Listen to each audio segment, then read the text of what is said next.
பாதிரியார் ரேமண்ட் கோ காணாமல் போன வழக்கில் நேற்று உயர்நீதிமன்றம் வெளியிட்ட தீர்ப்பை கேட்ட அவரின் மனைவி சூசன் லியூ எவ்வளவு இழப்பீடு கொடுத்தாலும் தனது கணவருக்கு ஈடாகாது என்று கருத்து தெரிவித்துள்ளார். உயர்நீதிமன்றத்தின் தீர்ப்பை வரவேற்றுள்ள அவர், தனது கணவர் காணாமல் போன சம்பவத்தில் சட்டத்தை மீறியவர்கள் அதற்கான தண்டனையை எதிர்கொள்ள வேண்டும் என்றும் குறிப்பிட்டுள்ளார்.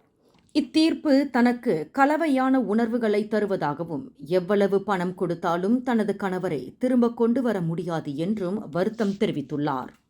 முஸ்லிம்களை கிறிஸ்துவ மதத்திற்கு மாற்றியதாக கூறி தனது கணவருக்கு அடிக்கடி கொலை மிரட்டல்கள் வந்ததை லியூ நினைவு கூர்ந்தார்.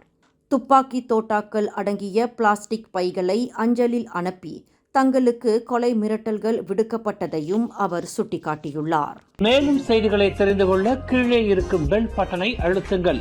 உங்கள் மகிழ்ச்சியை வெளிப்படுத்த லைக் மற்றும் ஷேர் செய்யுங்கள். தொடர்ந்து திசைகளோடு இணைந்திருக்க சப்ஸ்கிரைப் செய்யுங்கள்.